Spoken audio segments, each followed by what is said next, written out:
नमस्कार बच्चों, देखिए हमारा 10वां जो चैप्टर था वो कंप्लीट हो गया है।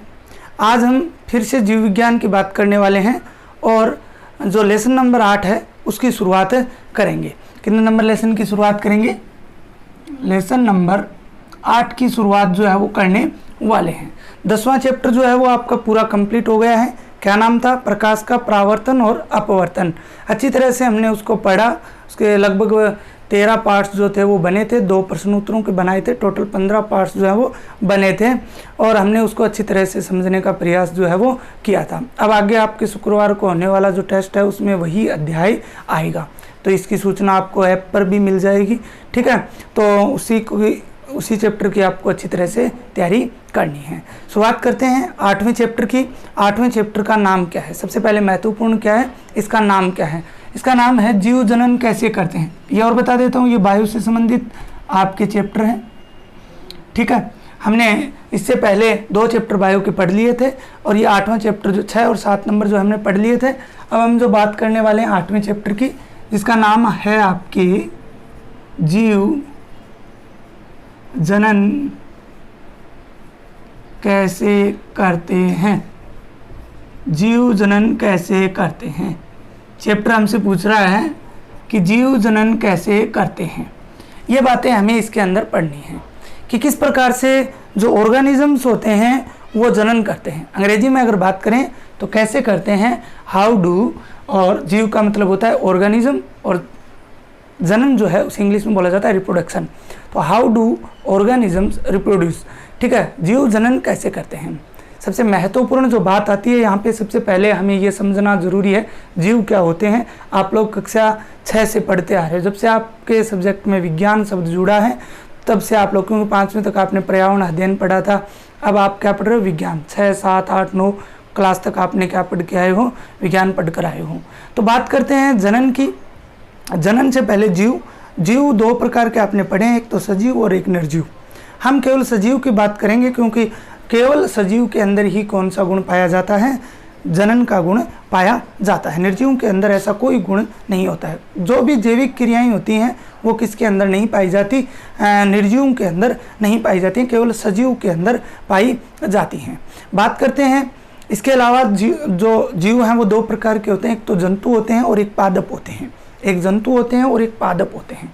आप सभी जानते हो जंतुओं के अंदर पशु, पक्षी, मानव ये सब आते हैं। और अगर बात करें दूसरा जो वनस्पति विज्ञान है, एक तो जंतु विज्ञान हो गया, एक वनस्पति विज्ञान जो है उसके अंदर कौन आते हैं? पेड़ पौधे आते हैं। तो जंतु और पादप दोनों के अंदर ही जनन की क्रिया जो है वो होती है। तो सबसे पहले हमारा जो टॉपिक रहेगा वो यही रहेगा, जनन। इंग्लिश में बोला जाता है रिप्रोडक्शन, जनन। देखिए आप लोग इसको अच्छी तरह से समझिए, जनन को परिभाषा समझिए। देखिए हमें जन्म देने वाले कौन है? हमारे माता पिता हैं। हमारे माता पिता को जो जन्म देने वाले थे वो कौन थे? दादा दादी थे। उनको उनके इस प्रकार से जो क्रम जो है वो लगातार चलता आ रहा है। ये एक प्रकार का जनन होता है।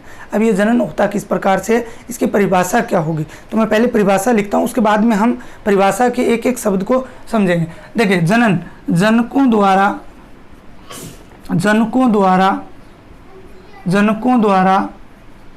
अपने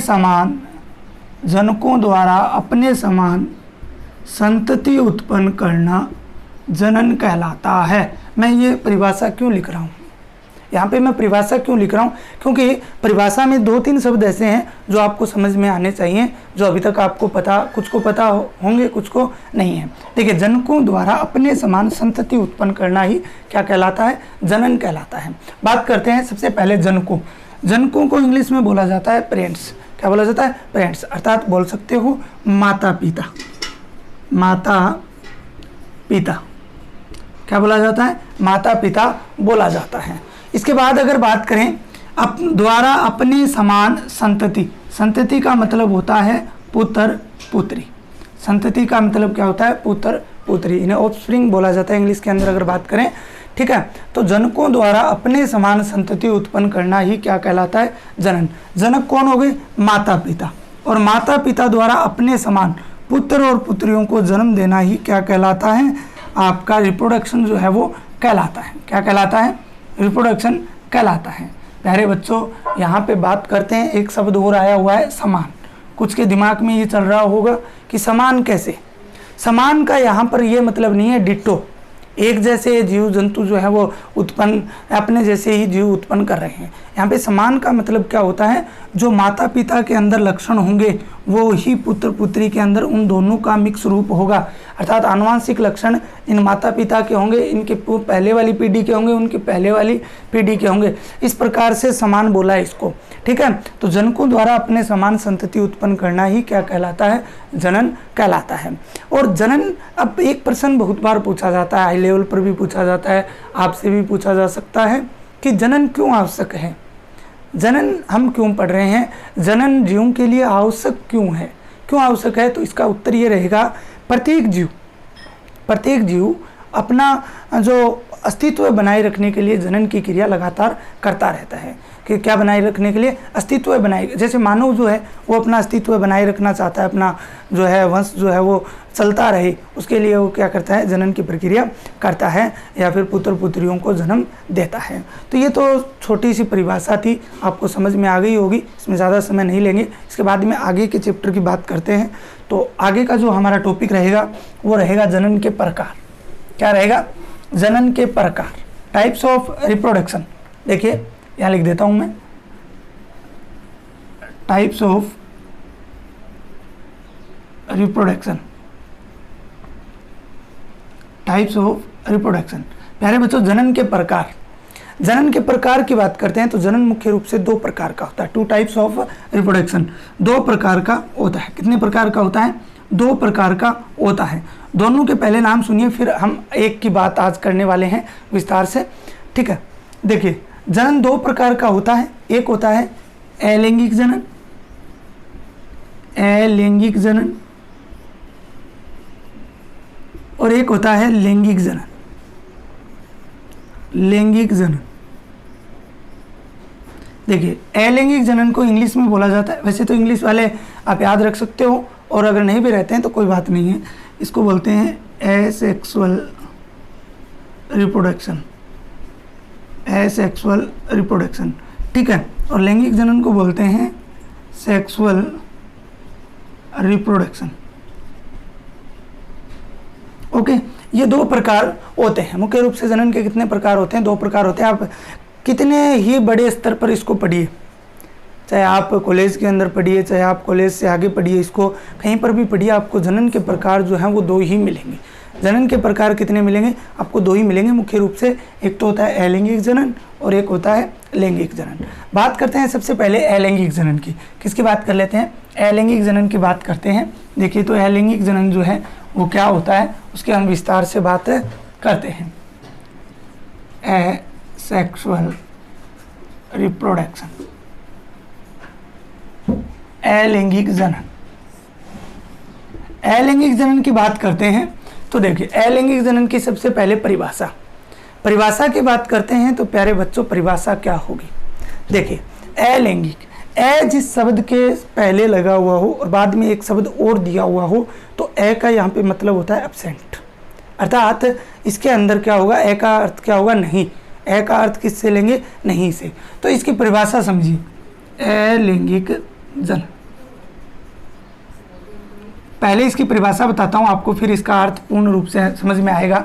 अलैंगिक जनन वह ऐसा जनन जिसमें केवल एक जीव भाग लेता है। देखिए, मैं 2-3 शर्तें लिख रहा हूँ। एकल जीव द्वारा होने वाला जनन, एकल जीव द्वारा होने वाला जनन, केवल एक ही जीव द्वारा, एक जीव है, मान लीजिए कोई एक्स जीव है, इसी के द्वारा 2 एक्स और बन गई, ठीक है। तो ये इस प्रकार का जनन जो होता है वो क्या कहलाता है, अलैंगिक जनन कहलाता है। अलैंगिक जनन के अंदर किसी प्रकार के निषेचन की क्रिया नहीं होती, निषेचन की क्रिया नहीं होती है। अलैंगिक जनन के अंदर क्या नहीं होती है, निषेचन की क्रिया नहीं होती है। बात आती है सर निषेचन क्या होता है, इंग्लिश में बोला जाता है निषेचन को फर्टिलाइजेशन। इंग्लिश में क्या बोला जाता है, निषेचन को फर्टिलाइजेशन। प्यारे बच्चों, निषेचन क्या होगा, निषेचन होगा, आपको आपने कुछ तो इसके बारे में पढ़ाई है, नर युग्मक शुक्राणु और मादा युग्मक अंडाणु जो होते हैं उन दोनों के मिलने की क्रिया को ही क्या बोला जाता है, निषेचन। हम आगे पढ़ेंगे इस चैप्टर के अंत में। तो निषेचन की क्रिया इसके अंदर नहीं होती है, किसी प्रकार का फर्टिलाइजेशन जो है वो इसके अंदर नहीं होता है, ये आप बात समझें, ठीक है। इसके बाद में बात करें तो इसकी एक और परिभाषा, इसमें एकल जीव से मैंने आपको बता दिया कि एकल जीव ही जनन द्वारा नए जीव का जो है वो निर्माण कर लेते हैं, या बोल सकते हैं ऐसा जनन जिसमें एक जीव के द्वारा ही नए जीव की उत्पत्ति हो जाती है, उसे अलैंगिक जनन कहा जाता है। तो यहाँ पर बात करते हैं जो जीव उत्पन्न होंगे, नए जीव, जैसे मान लीजिए एक्स द्वारा, ये एक्स कोई जीव माना मैंने, जैसे अमीबा मान लेते हैं, क्या मान लेते हैं, अमीबा, अमीबा द्वारा 2 अमीबा बने। तो यहाँ पे आपको ध्यान ये रखना है अलैंगिक जनन के अंदर इस अमीबा द्वारा बनने वाले ये जो जीव होते हैं वो बिल्कुल इस अमीबा के सेम टू सेम होते हैं, डिट्टो होते हैं, सेम टू सेम होते हैं, इस अमीबा के जैसे ही होंगे, इस अमीबा के जैसे ही होंगे, बिल्कुल दिखने में, काम करने में, गुणों में, सब में होंगे। उस कंडीशन को बोला जाता है क्लोन। क्या बोला जाता है, क्लोन। क्या बोला जाता है, क्लोन, ठीक है। अर्थात ऐसी संततियां जो अपने जनकों के समान दिखती हैं, कार्य करती हैं, व्यवहार करती हैं, वो क्या कहलाते हैं, क्लोन कहलाते हैं। तो ये भी एक महत्वपूर्ण क्या है, इसका जो है टॉपिक है किसका, अलैंगिक जनन का, कि अलैंगिक जनन में उत्पन्न होने वाले जीव क्या होते हैं, क्लोन होते हैं। उत्पन्न होने वाले जीव क्या होते हैं, अपने जनकों के क्लोन होते हैं। तो ये अलैंगिक जनन की क्या थी, परिभाषा थी, ठीक है। एक बार फिर से सुन लीजिए, ऐसा जनन जिसमें एकल जीव द्वारा ही नए जीव की उत्पत्ति कर ली जाती है, इसमें निषेचन की क्रिया नहीं होती हो, केवल एक ही जीव भाग लेता हो और बनने वाली संततियां अपने जनक की क्या होती हैं, क्लोन होती हैं, ऐसा जनन क्या कहलाता है, अलैंगिक जनन कहलाता है। अब इसके बाद बात आती है जो लैंगिक जनन है उसकी परिभाषा की, तो इसका विपरीत होगा, ठीक है। यहाँ पर मैं आपको एक बार बता देता हूँ, लेकिन यहाँ पर उसकी पूर्णतया बात नहीं करेंगे। हमारा जो अभी टॉपिक रहने वाला है आगे वो रहेगा टाइप्स ऑफ एसेक्सुअल रिप्रोडक्शन, अलैंगिक जनन के प्रकारों की जो है हम लोग बात करेंगे कि यह कितने प्रकार का होता है, विभिन्न प्रकार का होता है, जिनकी बात हम आगे वाले वीडियो के अंदर करेंगे। लेकिन उससे पहले जो लैंगिक जनन है उसकी परिभाषा क्या होगी मैं फिर से भी बताऊंगा, यहाँ पर आप लोग सुन लीजिए। तो इसके अंदर क्या था, एकल जीव था, वहाँ पे 2 जीव भाग लेंगे और 2 जीव विपरीत लिंगी होने चाहिए, अर्थात नर और मादा होने चाहिए, ठीक है। निषेचन की क्रिया होगी, निषेचन की क्रिया क्या होगी, वहाँ पे अंडाणु और शुक्राणु आपस में मिलेंगे, ठीक है। इसके अलावा बात करते हैं क्लोन नहीं होंगे, एक जैसे नहीं होंगे। जैसे हम लोग हैं तो मानव द्वारा जो संतति उत्पन्न की जाती है वो क्लोन थोड़ी होते हैं, अलग होते हैं, दिखने में अलग, बुद्धि में अलग, काम करने में अलग, सब मतलब रंग रूप सब में वो क्या होते हैं, अलग होते हैं। और यहाँ तक कि जो 2 जुड़वा बच्चे भी हम लोग देखते हैं कि ये दोनों एक जैसे दिख रहे हैं, वो उनमें भी बहुत सारे अंतर होते हैं, विभिन्नताएँ होती हैं जीन क्रॉसिंग के कारण, तो उनमें भी बहुत सारी विभिन्नताएँ जो है वो पाई जाती हैं। प्यारे बच्चों, ये था आपके एसेक्सुअल और सेक्सुअल रिप्रोडक्शन। इसके बाद आगे वाले वीडियो के अंदर हम टाइप्स ऑफ एसेक्सुअल रिप्रोडक्शन के बाद जो है वो करेंगे। तो आज के लिए इतना ही, धन्यवाद।